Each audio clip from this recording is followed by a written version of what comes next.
உறவுகளுக்கு வணக்கம்.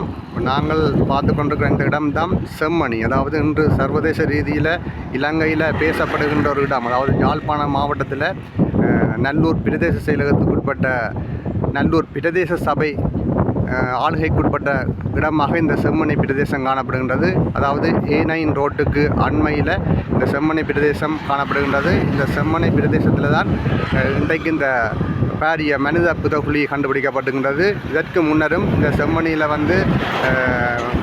தமிழ் மக்களை கொன்று புதைத்த பல புதைகுழிகள் கண்டுபிடிக்கப்பட்டுகின்றன. எனினும் அதற்கான நீதிகள் இதுவரை கிடைக்காத பட்சத்தில் இன்றைக்கு புதிதாக ஒரு மனித புதைகுழி கண்டுபிடிக்கப்பட்டிருக்கின்றது. அதற்கு எதிராக மக்கள் தொடர்ச்சியான ஆர்ப்பாட்டங்களை மேற்கொண்டு வருகின்றார்கள். இந்த செம்மணி பிரதேசம் முழுவதுமாக மனித புதைகுழிகள் இருக்கலாம் என்ற சந்தேகம் வலுவாக காணப்படுகின்றது. உண்மையில் ஒரு சர்வதேச நீதி ஊடாக, ஒரு பொறிமுறை ஊடாக குறிப்பிட்ட செம்மணி பிரதேசம் முழுவதுமாக உரிய தொழில்நுட்ப சாதனங்கள் ஊடாக பரிசோதிக்கப்பட்டு அனைத்து மனித புதைகுழிகளும் கண்டுபிடிக்கப்பட்டு அவற்றில் கொன்று புதைக்கப்பட்ட தமிழ் மக்களுக்கான நீதிகள் காலம் கடந்தாவது இந்த நீதி கிடைக்க வேண்டும் என்பதுதான் அனைவருடைய எதிர்பார்ப்பாக காணப்படுகின்றது. இதுதான் செம்மணி பிரதேசம். உறவுகளுக்கு வணக்கம்.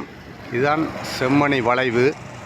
அதாவது இந்து கடவுள்களுடைய உருவச்சிலைகள் பொறிக்கப்பட்ட ஒரு பாரிய வளைவு. உண்மையில் அரசன் அன்று கொள்வான், தெய்வம் நின்று கொள்ளும் என்பதற்கு இணங்க எங்களுடைய தமிழ் மக்கள் 1995ஆம் ஆண்டுக்கு பிற்பட்ட காலங்களில் தமிழ் மக்களுக்கு இந்த செம்மணியில் இடம்பெற்ற அநீதிகள் காலம் கடந்து பல உண்மைகளை வெளிப்படுத்தி கொண்டிருக்கின்றது. அதாவது உண்மைகள் என்று முறங்குவதில்லை. அந்த உண்மைகள் பல வருடம் கழித்தும் எலும்புக்கூடுகளாக நீதி வேண்டி இந்த செம்மணி மனித புதைகுழி என்று வெளிப்பட்டு நிற்கின்றது.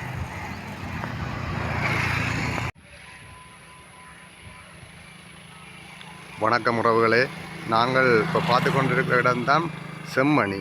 அதாவது இன்று யாழ் மாவட்டத்தில் செம்மணி என்ற இடம் பேசப்பட்ட ஒரு இடமாக காணப்படுகின்றது.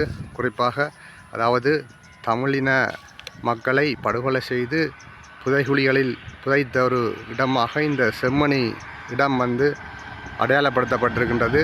பல புதைகுழிகள் இதுவரை கண்டுபிடிக்கப்பட்டிருக்கின்றது. ஆனால் இதுவரை எந்த ஒரு புதைகுழிக்கும் நீதி என்பது எங்களது நாட்டில் கிடைக்கவில்லை. இந்த இடத்தை உண்மையாக இன்று கண்டுபிடிக்கப்பட்ட புதைகுழிகளுக்கு மேலதிகமாக இந்த செம்மணி என்ற பிரதேசம் முழுவதுமாக உரிய தொழில்நுட்ப சாதனங்களூடாக உண்மையாக ஸ்கேன் செய்யப்பட்டு அங்கு கொண்டு குவிக்கப்பட்டிருக்கும் புதைக்கப்பட்டிருக்கும் 1000க்கும் மேற்பட்ட தமிழர்களுடைய புதைகுழிகள் அனைத்தும் அடையாளப்படுத்தப்பட வேண்டிய தேவை காலத்தின் தேவையாக இருக்கின்றது. உண்மைகள் எப்போதும் உறங்காது. புதைகுழிகளில் புதைக்கப்பட்ட எலும்புக்கூடுகள் பல வருடங்கள் கழித்தும் நடந்த அநீதிக்கான நீதியை கோரும் முகமாக இன்று வெளிப்பட்டு கொண்டிருக்கின்றது. இந்த இடம்தான் செம்மணி. அதாவது யாழ் மாவட்டத்தில் நல்லூர் பகுதியில் அமைந்துள்ள செம்மணி என்ற இடம்.